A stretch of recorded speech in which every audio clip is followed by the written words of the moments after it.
রুমের লাইট বন্ধ করার পর ঘুমিয়ে পড়ার চেষ্টা করছিলাম। হঠাৎ অনুভব করলাম আমার শরীরের কাছে কারো হাত। ঘুম থেকে উঠে তাকিয়ে দেখি ম্যাডামের হাত আমার কাছে এসেছে। অবাক হয়ে তাকে জিজ্ঞেস করলাম, ম্যাডাম, এটা আপনি কি করছেন? তিনি বললেন, এখানে তুমি আমার সহকর্মী বা কর্মচারী নও, বরং একজন কাছের মানুষ। তোমাকে দেখে মাঝে মাঝে মনে হয় আরও কাছে আসি। তুমি কেন সবসময় দূরে সরে যাও? এই বলে তিনি আমাদের আশ্রমের শিক্ষিকা ছিলেন। খুব খুব সুন্দরী, গায়ের রং ছিল ফর্সা আর একটু স্বাস্থ্যবান, যা তাকে আরও সুন্দর করে তুলেছিল। প্রথম দেখাই আমি তাকে মন থেকে ভালোবেসেছিলাম। তিনি শাড়ি পরতে অনেক ভালোবাসতেন।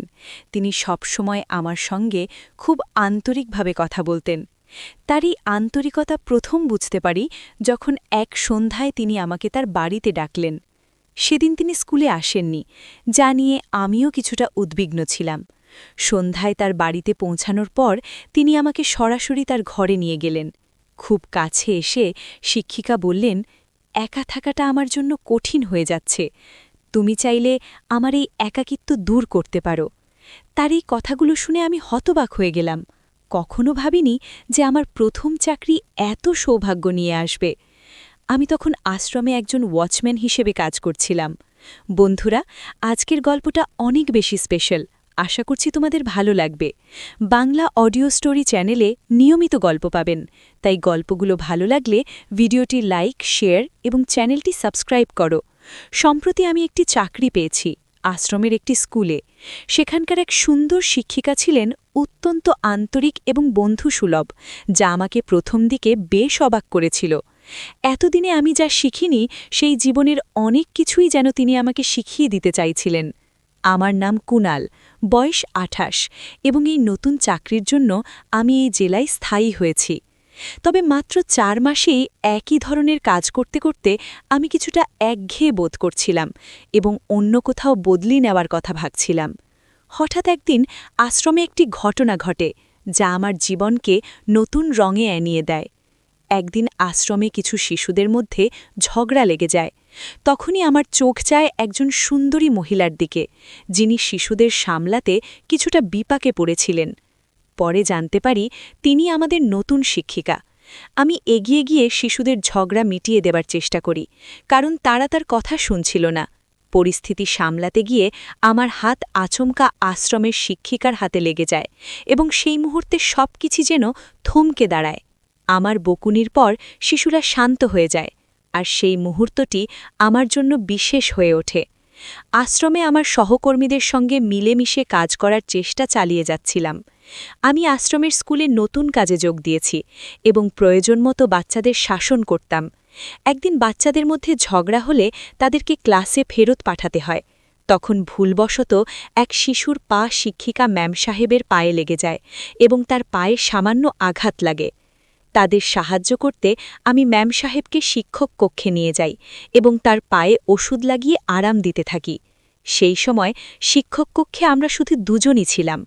ম্যাম সাহেব আমার দিকে তাকিয়ে বললেন, তুমি কি এই আশ্রমের নতুন কর্মচারী? তারপর তিনি নিজের পরিচয় দিয়ে জানালেন তার নাম তানিয়া এবং তিনিও এখানে নতুন শিক্ষিকা হিসেবে যোগ দিয়েছেন। আমি বিনয়ের সাথে তাকে অভিবাদন জানাই এবং নিজের পরিচয় দিই। তিনি আমাকে ধন্যবাদ জানিয়ে বলেন, প্রথম দিনে এরকম সাহায্য পাব আশা করিনি। ম্যাম সাহেবের পায়ে ব্যান্ডেজ লাগিয়ে আমি অন্য কাজে ফিরে যাই। কিছুক্ষণ পরে শিক্ষক কক্ষে পানি দিতে গেলে দেখি তানিয়া ম্যাম সাহেব সেখানে বসে পা মালিশ করছেন। আমি তাকে পানি দেই এবং জিজ্ঞেস করি, আপনার কি ব্যথা বেড়েছে? তিনি মাথা নেড়ে সম্মতি দেন। ঠিক তখনই আরেকজন ম্যাম সাহেব এসে তানিয়া ম্যাম সাহেবের খোঁজ খবর নেন এবং আমাকে অনুরোধ করেন, তুমি কি তানিয়া ম্যাম সাহেবকে তার বাড়ি পৌঁছে দিতে পারবে? আমি রাজি হয়ে তানিয়া ম্যাম সাহেবকে তার বাড়ি পৌঁছে দেই। বাড়িতে পৌঁছানোর পর তাকে সঠিকভাবে ঘরের ভেতর নিয়ে যাই এবং বিশ্রামের ব্যবস্থা করি। এরপর আমি তার কাছে রান্নাঘর কোন দিকে জানতে চাই। তিনি হাত দিয়ে ইশারা করে দেখায় দিলেন। তারপর তার জন্য রান্নাঘরে গিয়ে চা তৈরি করি। তানিয়া ম্যাম সাহেব ফ্রেশ হয়ে এসে চা নিয়ে ধন্যবাদ জানান। যাওয়ার সময় তার হাসিমুখ দেখে মনে হয় আমার সাহায্য তাকে অনেক খুশি করেছে। আমিও তাকে সাহায্য করতে পেরে মনে মনে অনেক খুশি ছিলাম। তিনি ছিলেন অসাধারণ সুন্দরী এক মহিলা। ম্যাডাম যখন আমার কাজের প্রশংসা করতেন তখন মনটা বেশ ভালো লাগত। একদিন তিনি স্নেহ ভরে আমার মুখে হাত বুলিয়ে দেন এবং সেটা আমার জন্য এক অন্যরকম অনুভূতি ছিল। যদিও আমি বয়সে তার থেকে ছোট ছিলাম, তবুও তার এই আন্তরিকতা আমাকে মুগ্ধ করেছিল। ম্যাডাম ৩৫ বছরের হলেও তার সৌন্দর্য এবং ব্যক্তিত্ব মন কাড়া ছিল। প্রথম দিনেই তার বাড়িতে পৌঁছে গিয়েছিলাম আর তার ব্যবহারে মুগ্ধ হয়ে গিয়েছিলাম। এরপর থেকে ম্যাডামের কোনো ছোটখাটো কাজ থাকলে তিনি আমাকে ডাকতেন আর আমি আনন্দের সঙ্গে সব কাজ করে দিতাম।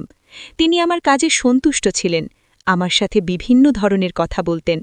তার কথাগুলো শুনতে আমার অনেক ভালো লাগত। মনে হতো তার কথায় এক ধরনের জাদু আছে। মনে মনে আমি তাকে পছন্দ করতে থাকি। একদিন ম্যাডামের জন্মদিন এলো। কিছু সহকর্মীকে তাকে জন্মদিনের শুভেচ্ছা জানাতে দেখে আমিও তাকে শুভেচ্ছা জানাতে চাইলাম।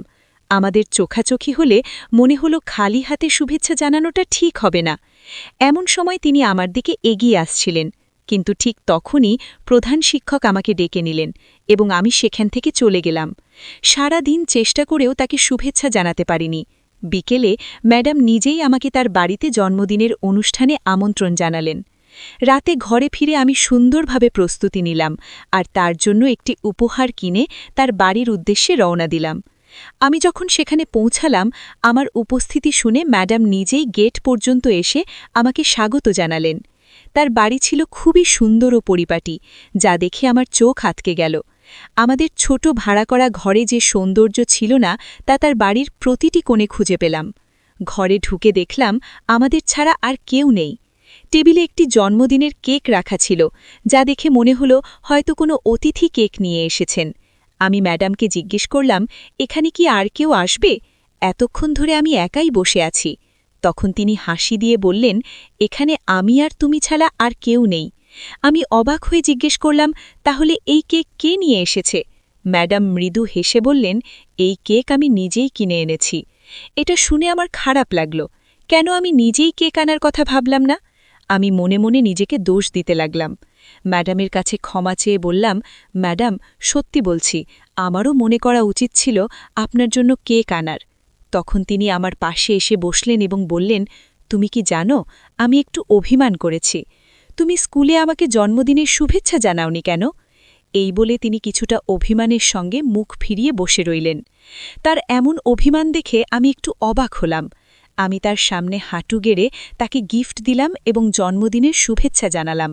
আমি বললাম, ম্যাডাম, আপনাকে খালি হাতে শুভেচ্ছা জানাতে ইচ্ছে করছিল না, তাই সকালে কিছু বলিনি। গিফট দেখে ম্যাডাম বললেন, কুনাল, এত মূল্যবান গিফট আনার কী দরকার ছিল? তোমার আশাটাই আমার জন্য অনেক বড় বিষয়। এরপর তিনি আমার হাত ধরে কেক কাটলেন এবং আমাকে নিজ হাতে কেক খাওয়ালেন। আমি হাসি দিয়ে জিজ্ঞেস করলাম, ম্যাডাম, আপনার কি বাড়িতে আর কেউ নেই? আপনার স্বামী কি অন্য কোথাও থাকেন? তিনি মৃদু হাসলেন এবং বললেন, না, আমার এখনো বিয়ে হয়নি। আসলে বিয়ের ব্যাপারে আমার আগ্রহ নেই, তাই একাই জীবন কাটাচ্ছি। তাকে এত সুন্দর দেখে মনে হলো তার সৌন্দর্য নিয়ে প্রশংসা করার মতো কেউ নেই। সেই রাতে তার ঘরেই রাতের খাবার খেলাম। তার হাতের রান্নার স্বাদও ছিল অসাধারণ।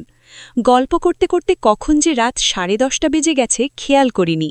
ঘড়ির দিকে তাকিয়ে বললাম, এবার আমি আসি, অনেক রাত হয়ে গেছে।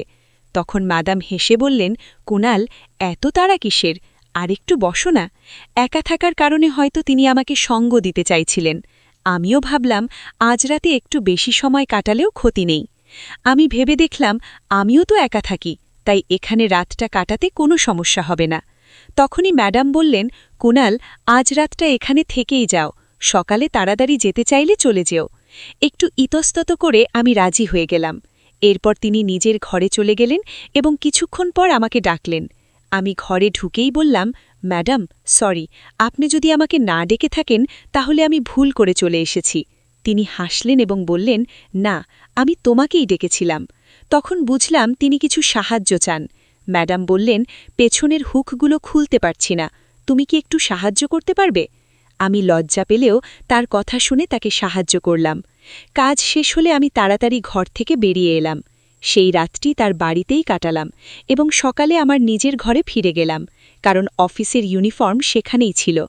এরপর কয়েকদিন কেটে গেল, কিন্তু ম্যাডাম স্কুলে আসেননি। 2 দিন পর তার কাছ থেকে ফোন পেলাম। ম্যাডাম বললেন, কুনাল, তোমার একটু সাহায্য চাই। তার কথাই দ্রুত তার বাড়িতে গেলাম।